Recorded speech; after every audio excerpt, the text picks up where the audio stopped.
예수님은 우리에게 믿음을 주시고 또 믿음을 가진 우리를 의롭게 하셨습니다. 우리는 예수님 덕에 의롭게 된 우리는 의로운 생활을 이어가고 있습니다. 육체를 따라서 살지 않고 성령을 따라 살며 의로우신 예수님을 더 알기를 원하고 있습니다. 우리는 이 세상에 살면서 참으로 신경 쓸 일이 얼마나 많은지 모릅니다. 의식주에 신경을 쓰되 기본적으로 갖출 것에만 신경을 쓰기보다는 보다 더 낫고 더 멋지고 실용적이고 비싼 것들에도 신경을 씁니다. 남들에게 자랑할 만한 것을 준비하는 것에도 신경을 많이 쓰고 있습니다. 멋진 집과 고급 자동차를 가지고 화려한 옷을 입었다면 그것 자체로만 해도 우리는 부러움의 대상이 된다는 것입니다.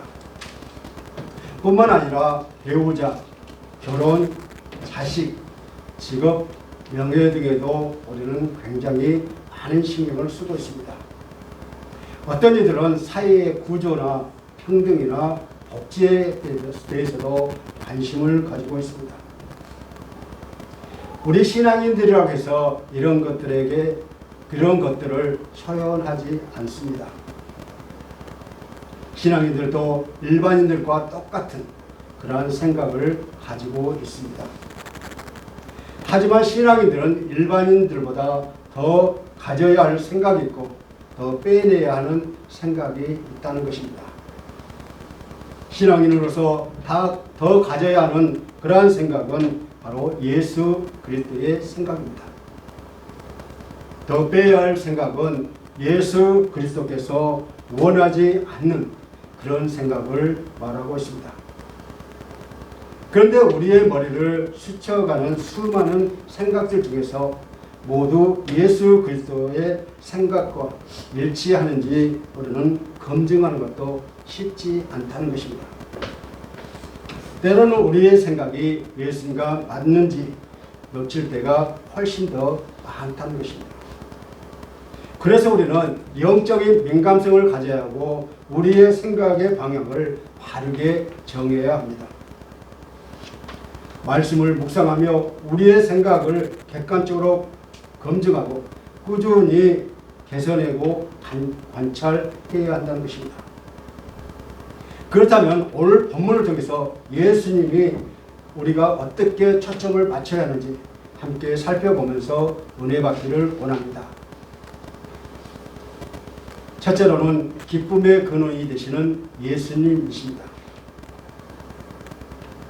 우리가 갖고자 하는 것을 만약에 가졌다면 우리는 기뻐합니다.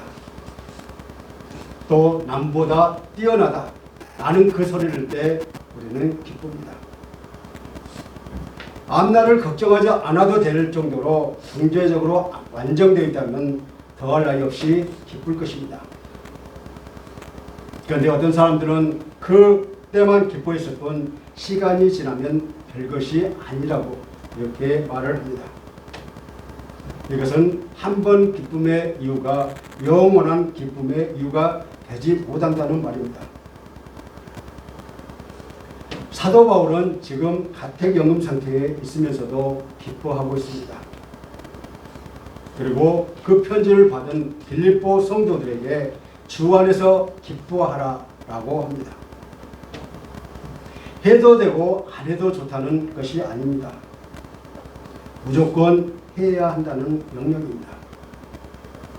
사실 남보다 더 좋은 여건에 있는 사람이 불행한 사람을 보고 그런 이야기를 하면은 잘 공감이 되지 않을 것입니다.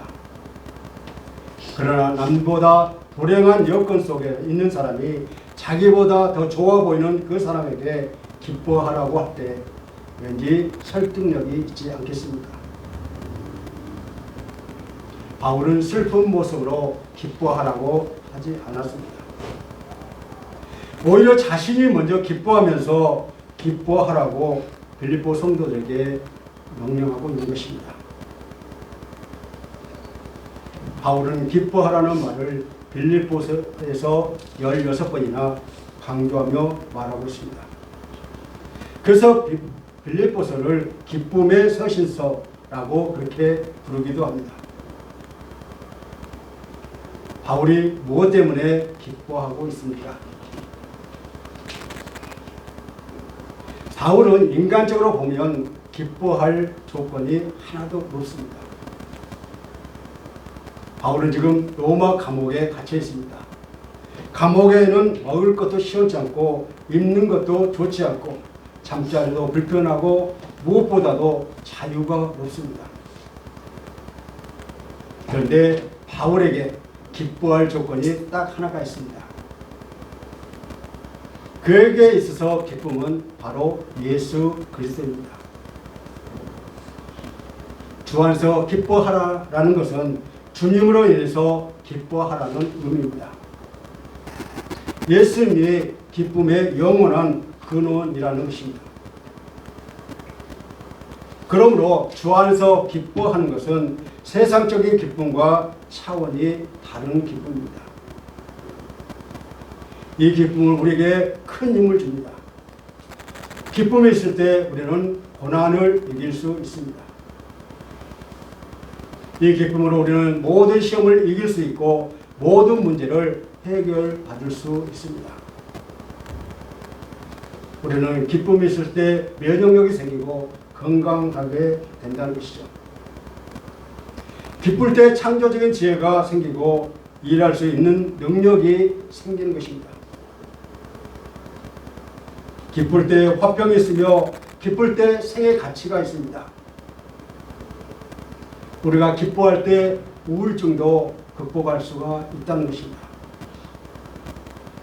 뿐만 아니라 우리가 기뻐하다 보면 기쁨의 조건들이 더 많이 생긴다는 것입니다.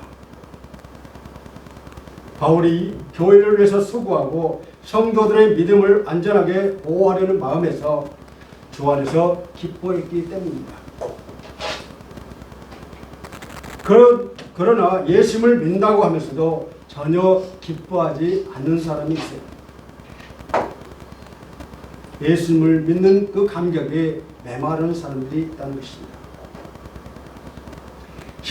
현실적인 염려가 너무 많아서 예수님을 믿는 그 기쁨이 희색되었거나 믿음의 감격이 약화되었기 때문입니다. 예부의 압력과 문화적인 그런 환경이 믿음의 기쁨을 빼앗아가 버린다는 것입니다. 내 생각이 예수님보다 예부의 압력이나 문화적인 환경에 치우치게 된다는 것입니다. 바울은 본문 2절에서 이렇게 말합니다. 본문 2절을 다 같이 읽겠습니다. 시작. 개들을 삼가고 행악자들을 삼가고 몸을 상해하는 일을 삼가라. 아멘. 여기서 개들과 행악하는 자, 몸을 상해하는 사람은 서로 다른 사람이라 한 사람이라는 것입니다. 몸에 상해한다는 것은 몸에 할례를 하는 율법주의자들을 의미하고 바울은 이들을 개들이라고 이렇게 표현하고 있습니다. 율법주의자들은 한마디로 괴와 같은 자들이라고 사도 바울은 우리에게 말하고 있는 것이죠. 왜냐하면 율법주의 신자들은 개들처럼 몰려다니면서 사도들을 핍박하고 죽이려고 하기 때문입니다.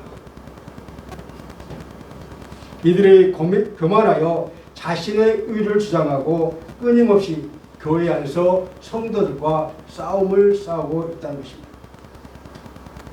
그들은 겉으로는 착한 것 같지만 속으로는 개처럼 더러운 자들이었으며 주님을 기뻐하는 자들이 아니라 자신의 육체적 조건들을 채우는 그러한 자들이기 때문입니다. 이들은 절대로 주님을 자랑하지 않고 자신을 자랑하는 자들, 한마디로 주님 밖에 있는 자들입니다. 사도 바울은 이런 율법주의자들을 삼가해야 할 것을 이야기한 다음에 주 안에서 기뻐하는 참된 성도는 무엇을 자랑해야 하는지 말씀해 주고 있습니다.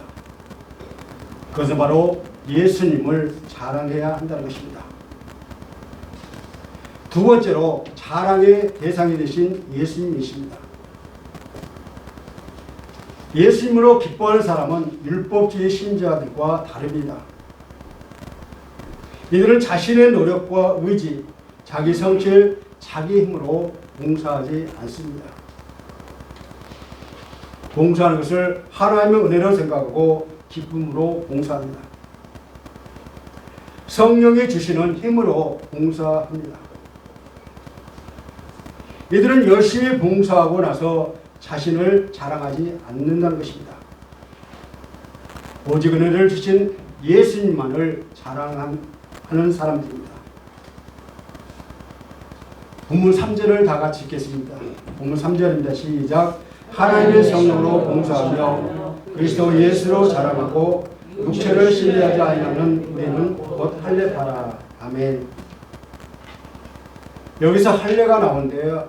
본래는 하나님이 아브라함에게 그와 그 후손들이 하나님에 속한 언약의 자녀임을 나타내는 그런 표시로 하나님께서 명령하셨습니다. 바울은 진짜 할례는 육신의 행위로 나타나는 것이 아니라 3절의 말씀처럼 성령 충만으로 하나님을 섬기고 예수 그리스도만을 자랑하고 자신의 육체를 의지하거나 내세우지 않는 그러한 사람들이라고 말합니다. 사도 바울은 다른 사도들보다 더 많이 수고했습니다. 그러나 내가 아니고 오직 나와 함께 하신 하나님의 은혜라고 그렇게 그는 고백하고 있습니다. 이런 사람은 겸손하여 개와 같이 서로 싸우지 않습니다. 다른 사람과 화목하게 지낸다는 것이죠. 은혜로 사는 사람은 겉도 깨끗하지만 속도 깨끗합니다.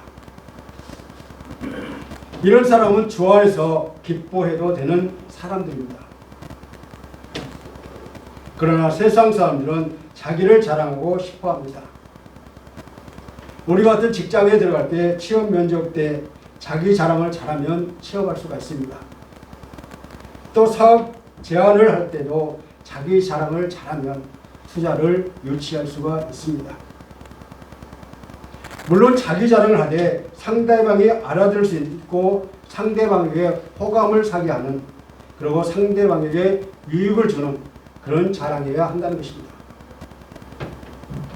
그런데 예수님을 믿는 모든 사람이 자랑의 성격을 모르고 허세를 부리기도 합니다. 여러분, 우리가 예수님을 믿는다면서 자기 배경이나 지식 혹은 자신이 이룬 업적을 자랑한다면 그야말로 큰 문제입니다. 바울 당시에도 유대인이고 바리새인임을 자랑하는 사람들이 있었습니다. 즉 육체를 자랑하는 사람들입니다. 할례를 받았다는 사실에 자랑하고 히브리인이 어떤 혈족인지도 자랑하는 사람이 있었다는 것입니다. 그런 자랑으로 치자면 바울은 따라갈 사람이 없습니다. 육체를 자랑하고 율법에 열정적이며 율법적으로 흠이 없는 것을 자랑한다면 바울은 더욱 그렇습니다. 본문 5절을 다 같이 읽겠습니다. 본문 5절입니다. 시작. 나는 8일 만에 할례를 받고 이스라엘 족속이요 베냐민 지파요 히브리인 중에 히브리인이요 율법으로는 바리새인이요. 아멘. 나는 이스라엘 족속입니다. 이 말은 무슨 말입니까? 자기는 아브라함의 피를 이어받은 정통 유대인이라는 것입니다. 나는 베냐민 지파이다 라고 하는 것은 이건 자신이 왕족 출신이라는 것을 말하고 있죠. 히브리인 중에 히브리인이요 라는 말은 바울이 태어날 때부터 순수 히브리인 가정에서 태어났다는 말입니다. 게다가 웬만한 유대인들조차도 따라올 수 없을 정도로 율법을 지키는 것에 목숨을 건 바리새인 출신입니다. 한마디로 율법주의자들이 볼 때 부러워할 만한 모든 요소를 다 갖춘 사람이 바울이었음을 말해주고 있습니다. 하지만 바울은 이전에 자신이 중요하다고 생각했던 모든 것들을 예수 그리스도를 위해서 배설물로 여겼다고 그렇게 고백합니다. 예수님을 만나고 보니 자신이 틀렸다는 것을 깨닫게 된 것입니다. 전에 소중했던 것이 가장 고상하신 예수님을 얻는데 방해가 되었다는 것입니다. 예수 그리스도가 얼마나 귀한지 깨닫게 되자 이제는 예수 그리스도를 자랑하게 된다는 것입니다. 예수님이 그의 삶의 주인이 되었어요. 바울은 예수님 만난 후로 삶이 변하여 자기를 자랑하는 것이 아니라 성령의 능력으로 봉사하는 데 열정을 쏟았습니다. 사랑하는 성도 여러분, 우리는 무엇을 자랑하며 살아가고 있습니까? 우리는 무엇을 의지하며 살아가고 있습니까? 이 두 가지 질문에 우리는 늘 예수 그리스도라고 대답할 수 있기를 바랍니다. 세 번째로 지식의 대상이 되신 예수님이십니다. 자신이 자랑할 만한 것들이 일반인들에게는 모두 유익한 것처럼 보입니다. 바울에게도 유익한 것들이었어요. 그러나 바울은 그리스도를 위해 과거에 유익한 것들은 지금은 그리스도를 위한 해로움으로 여긴다고 그렇게 말하고 있습니다. 예수님을 아는 그 지식, 그 구원으로 인해 바울은 자신의 자존심과 자부심을 내버렸습니다. 왜냐하면 그의 가치관과 삶이 변했기 때문입니다. 예수 그리스도 그 한 분이 바울의 삶과 가치관을 송두리째 뽑아버렸습니다. 바울이 모든 것을 해로 여김은 내주 그리스도 예수를 아는 지식이 가장 고상하기 때문이라고 이렇게 고백하는 것입니다. 고상하다는 것은 가장 고귀한 것을 말하고 있습니다. 왜 예수님이 가장 고귀한 분이십니까? 나의 모든 죄를 사실 뿐만 아니라 살아나셔서 내 안에 성령으로 들어오시고 나의 생명이 되어 주셨기 때문입니다. 나를 영원한 하나님 나라로 인도해 주셨기 때문입니다. 아무리 이 세상에 넘치는 지식이 있어도 예수 그리스도를 아는 지식이 가장 최고 최상의 탁월한 복된 지식이라는 것입니다. 그러므로 예수님이 우리에게 가장 고귀한 분이십니다. 내가 예수님을 가장 고귀한 분으로 여긴다는 것은 예수님을 그리스도로 모시고 살아가고 있다는 것입니다. 예수님이 내 삶의 주인이요 내 삶의 목적으로 여기고 있는 것입니다. 예수님이 삶의 목적이고 다른 것은 수단입니다.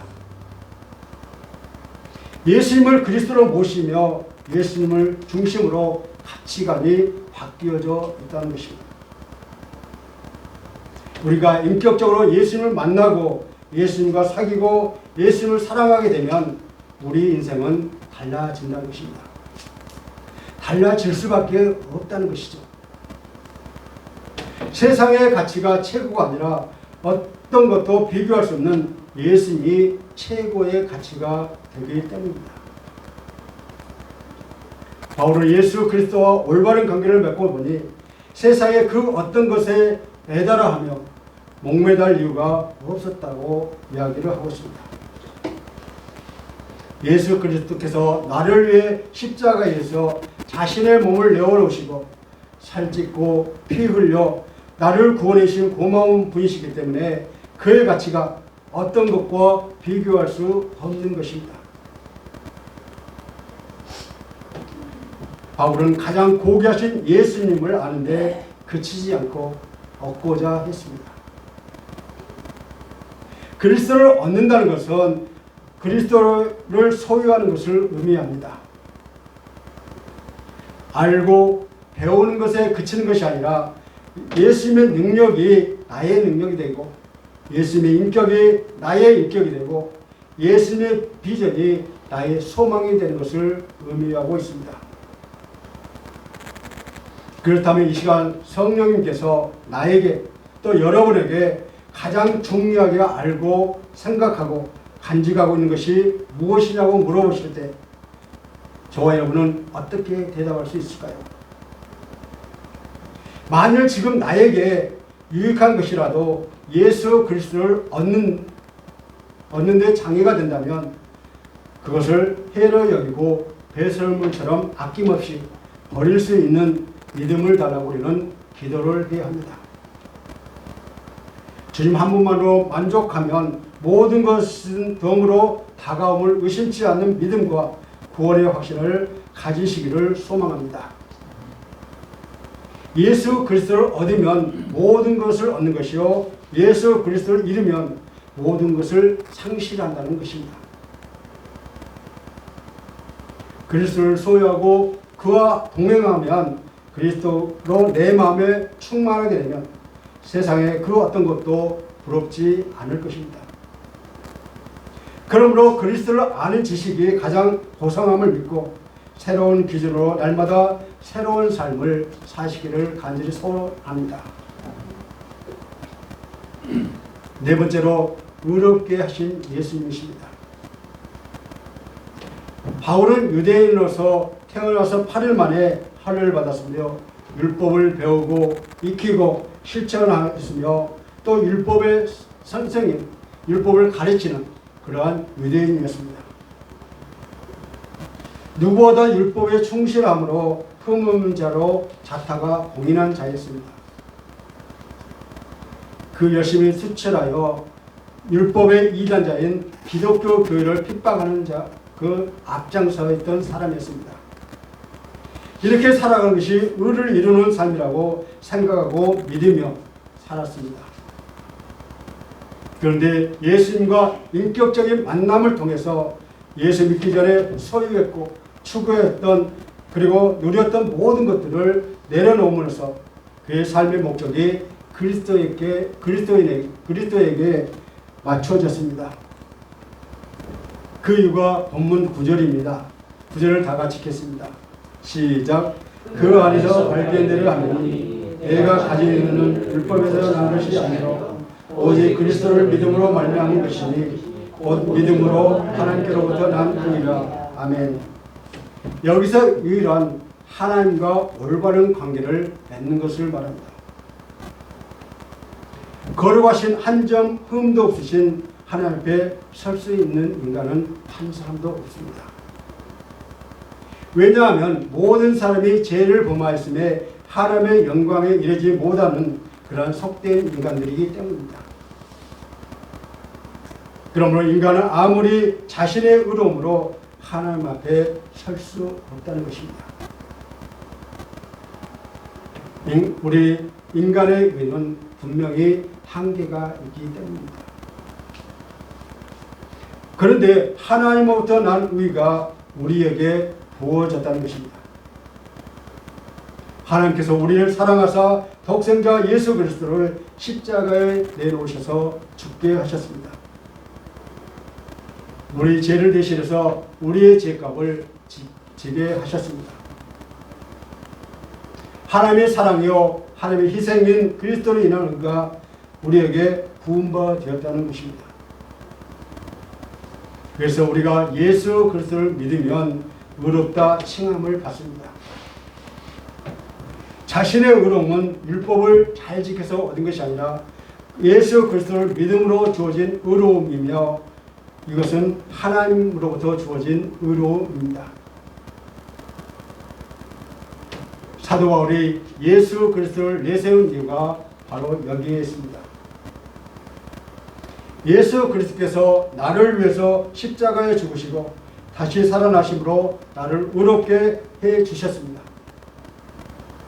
이는 율법을 통해서 하나님 앞에 인정받을 수 있는 자가 아니라 하나님 앞에 인정받을 수 없는 자이지만 오직 그리스도를 믿는 믿음만이 하나님께서 인정받을 수 있는 그러한 의로운 자라는 것입니다. 그러한 예수님 한 분으로 만족하지 못하는 우리에게는 죄책감이 생길 수가 있습니다. 우리의 생각이 하나님의 초점에 맞춰지지 않았고 우리의 마음이 주님의 마음을 품지 못하고 있으니 주님께 죄송하기 그지없습니다. 그렇다고 죄송스럽고 그렇다고 해서 주님을 멀리 떠날 수가 있을까요? 우리는 그렇지 못합니다. 주님은 우리의 마음을 다 알고 계십니다.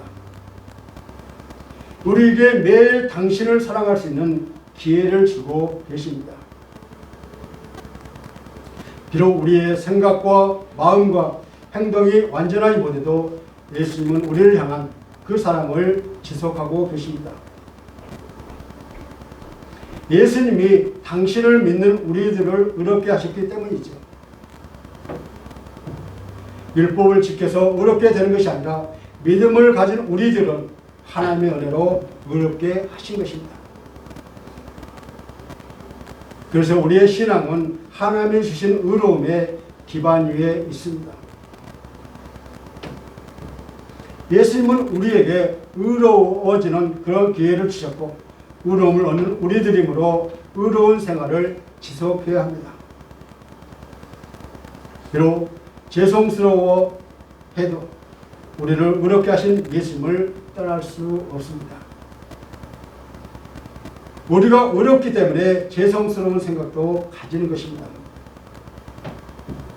우리를 의롭게 하신 예수님이 당신을 사랑하고 이웃을 사랑하며 교회 위에 수고하며 예수님을 자랑할 기회를 매일매일 허락해 주고 계십니다.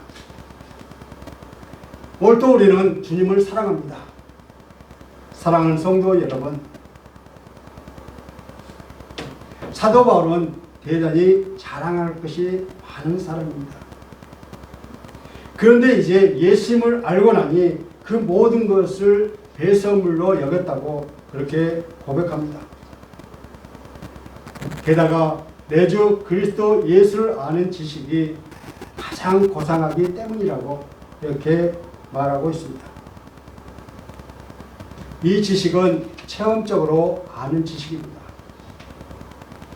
그래서 그는 그리스도를 알고 그리스도를 얻고 그 안에서 발견되려 한다고 말합니다. 그렇습니다. 사도 바울은 그리스도를 얻었기에 다 얻었다고 생각하고 있습니다. 그리스도를 발견했기 때문에 다 안다고 그렇게 만족했습니다. 결국 우리가 온전한 믿음의 삶을 살아가기 위해서는 예수 그리스도를 아는 지식을 가장 고상한 것을 여기고 우리의 모든 삶이 그리스도 안에서 발견되게 하는 것을 가장 중요하게 생각할 때 가능하다는 것입니다. 바울은 그리스도 안에서 살아갈 때 영생 안에서 현재를 살아갈 수 있었습니다. 모든 것을 얻었기에 모든 것을 버리는데도 주저하지 않았습니다. 오늘도 이 기쁨, 이 감격, 이 능력 안에서 살아갈 수 있기를 간절히 소원합니다. 말씀을 맺겠습니다. 사도 바울은 세상의 모든 유익한 것을 배설물처럼 버리고 예수 그리스도를 얻었습니다. 그러나 예수님을 성자 한 사람으로 알거나 2000년 전에 사셨던 분, 그리고 십자가에서 우리를 위해서 죽으시고 부활 승천하셔서 지금은 하나님의 보좌 우편에 앉아 계신다고 알고 있는 사람, 이 사람은 이 말씀을 부담스러워할 수밖에 없습니다.